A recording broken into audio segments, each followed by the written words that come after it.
When you visit my blog on the internet, you're actually connecting to a container that's running on the Kubernetes cluster that I run at home in my home lab.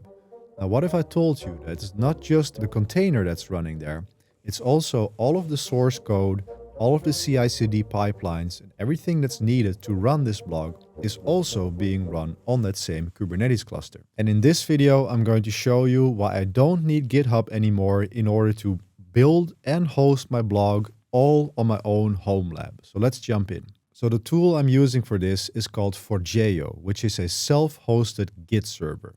Now, if you're watching this video, it's likely that you're aware of Git and GitHub, but I just want to make sure that everyone is on the same page, so I'll just briefly explain what this is all about. Now, many people don't know this, but GitHub is not the same as Git.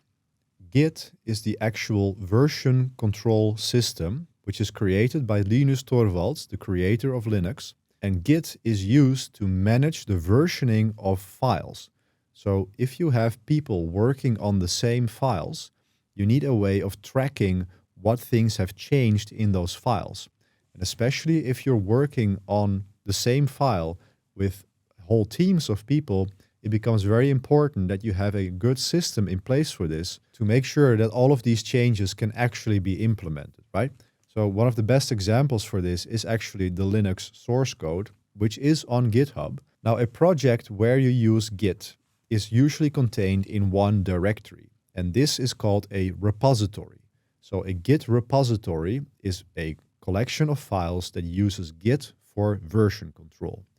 Now, you need to place this repository somewhere, right? And in this case, or many cases, it is GitHub. GitHub is basically a place to put your Git repositories. And that is basically all that it's what it does. Now, for example, the Linux source code is hosted on GitHub. You can go in and read the code here. And you can also look at the commits. So a commit to a Git repo is when someone makes a change. And then, for example, here are the changes in the code which are being managed by Git in the version control.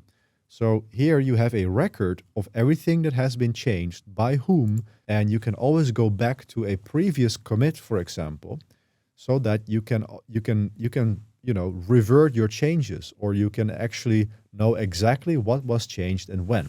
So you can see in real time what is being changed in the Linux kernel now, for example. GitHub is then a Microsoft-owned company that provides a service where you can put these Git repositories. Now, what Forgejo does is it provides you with your own GitHub, okay? It provides you with a place where you can host your own self-hosted Git repositories.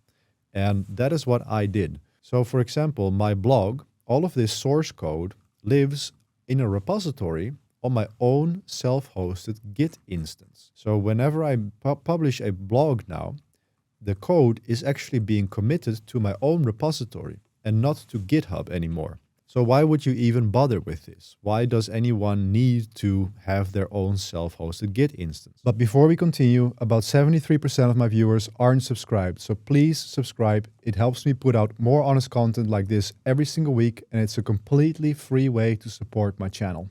So everybody knows that AI models are really good at writing code, right? That's one of the things that they're best at. Now, where do you think all of this code came from? All of this code was gathered from places like Stack Overflow, but also GitHub. So Microsoft, who owns GitHub, scans all of the code that is being published on GitHub, and then they're taking that to train the models, etc. And I don't think there's necessarily anything wrong with that. However, if there are things that I am developing myself that I don't necessarily want to share with others, I want to keep that in my own Git repositories, right? So if you're using this service, you're basically agreeing that they can use that data. And I have certain projects, private projects, for example, my own note-taking system, that I don't want Microsoft to have. I don't want them to scan that. So this is the reason why I deployed my own self-hosted Git instance. Now let's take a look at my Git instance. So this, for example, is my blog repo. So you can see it has a very nice UI where I can just check out all of the changes I made. It has these commit changes, for example. So if I check the overview over here, you will see all of the changes I've made. Here, for example, I changed an image that that went wrong, so I had to change the code for this image. It has a very nice UI for this. So, and it also supports pull requests. So there's the full normal pull request workflow that you might be used to when using GitHub. It really feels almost the same as running GitHub. The second thing is that Forgejo also provides you with your own self-hosted actions runner. In other words, your self-hosted CI/CD pipeline. So when I commit some code to my blog here, then a set of automations are going to take place. And I'm going to demonstrate this in a second. But these are then going to take my code, build it into a container image, and deploy it to my Kubernetes cluster. And all of this is running on my own infrastructure. So if you have an open source project or GitHub, it is for free. You can store it for free, and you can use GitHub Actions for free. However, if you have your private repos, first of all, your code is going to be scanned, but also it's a bit limited what you can do with the free GitHub Actions. Okay, so I have completely unlimited CI/CD pipelines now because I'm running them on my own infrastructure. Now, one interesting thing is that you are actually able to self-host your GitHub Actions on your own infrastructure. So you can use GitHub and use those runners on your own infrastructure. But recently, Microsoft made a big mistake where they announced that they were going to charge you for the self-hosted GitHub runners as well. They published this on the 15th of December. They announced the pricing changes for GitHub Actions. And this led to a huge backlash on social media, and X was completely on fire about this. So they wanted to charge you for running stuff on your own infrastructure, and that did not sit well with the community. And as you see in the announcement now, here they're saying, TLDR, we're postponing the announced billing change to take time to reevaluate the approach. So they actually came back and reversed that price change. So they lost some face there. So even though you can still do it for free, there are changes coming. So this is also another catalyst. I actually had already deployed Forgejo at that point, but this was actually a catalyst for me knowing that, okay, I did the right thing here by going the self-hosted way and hosting my own Git server. Now, another really cool feature of Forgejo is that you can mirror Git repos to your own infrastructure. So for example, there is this YubiKey guide that is a public Git repo on GitHub, but you can set this up as a mirror. So every day, my Forgejo instance is going to check a certain amount of repos that I configured, and it's going to mirror those repos to my own infrastructure.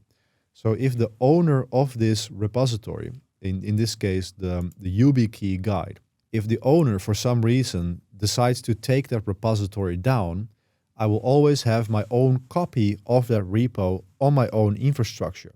So I don't know if you've experienced this, but there have been several projects that I really liked that were taken offline. So sometimes companies sue open source projects and force them to take the code down. Well, in the case that happens, I will always have my own copy, including all of the commit history. And no, this includes the full commit history, okay? So I have the full history of the repository available to me on my own self-hosted infrastructure.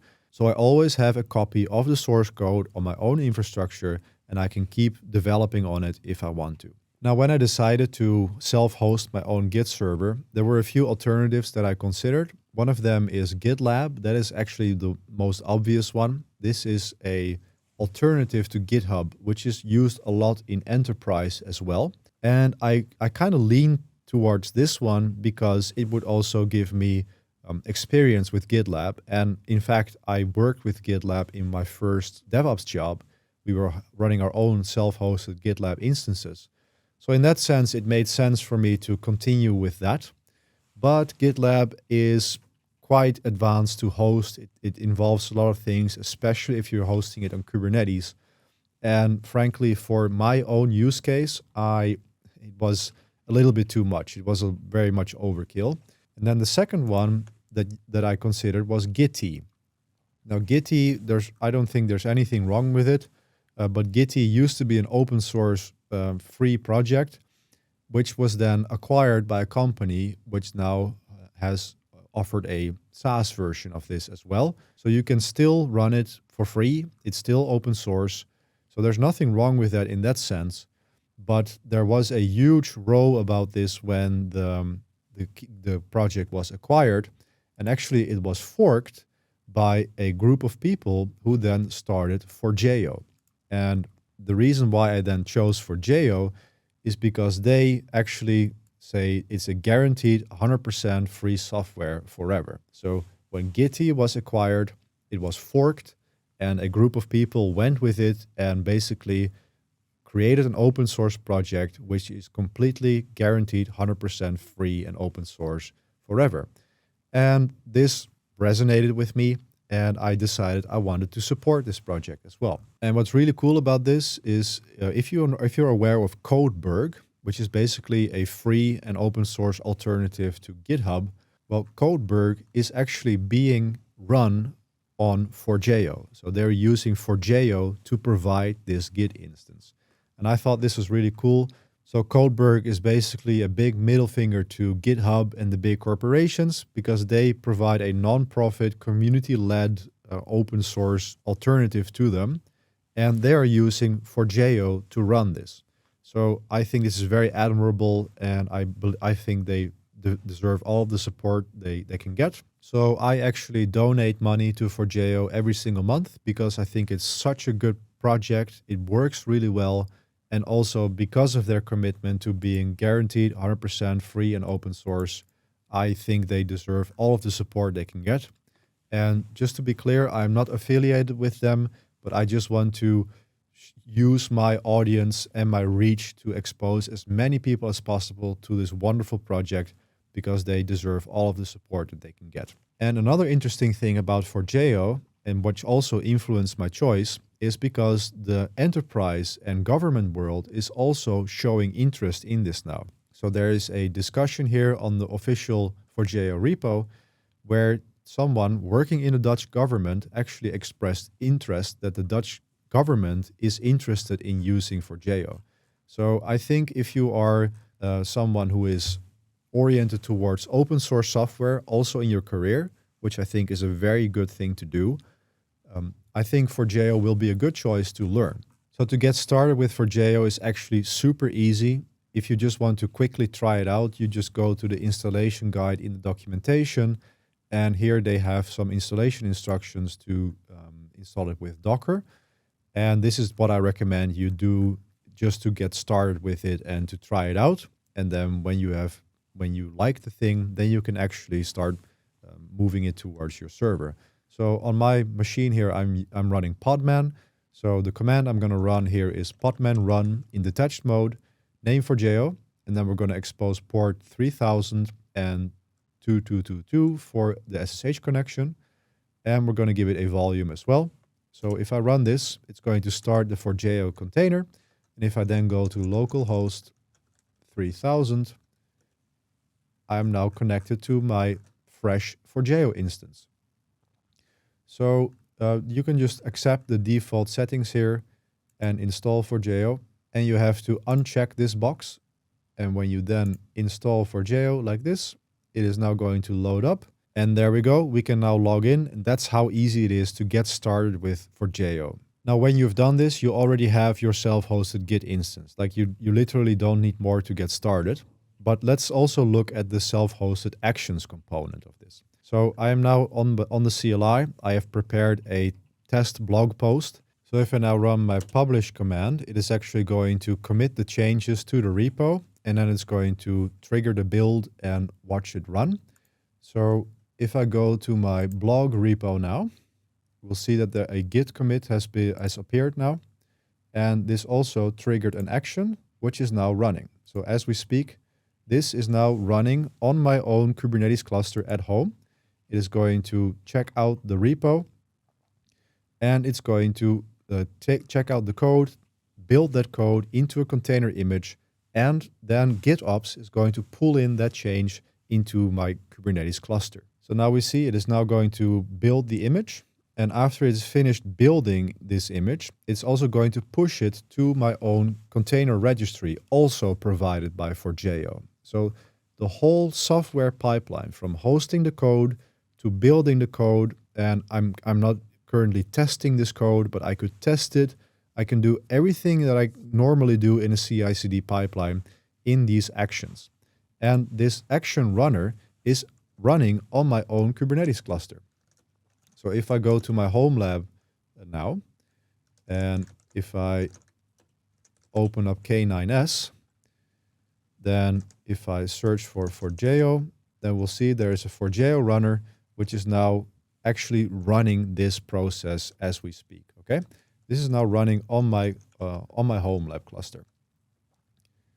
It is building the image, and now it has pushed the image.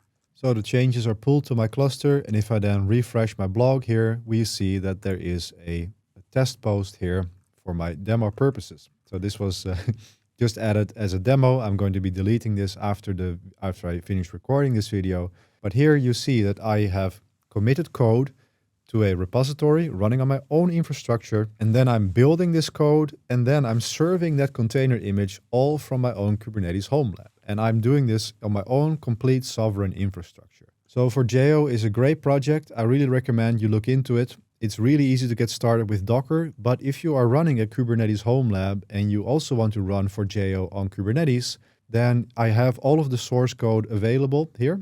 I have the manifest already written out, and I spent a lot of time on this because it's actually really tricky to get it running with a self-hosted runner on Kubernetes. And if you want to get all of these manifests so you can start running Forgejo on your Kubernetes cluster, you can check out the link below and get it all for free. Now let me know in the comments if you're going to try out Forgejo. Let me know what you think. Make sure to subscribe, and I'll see you in the next video.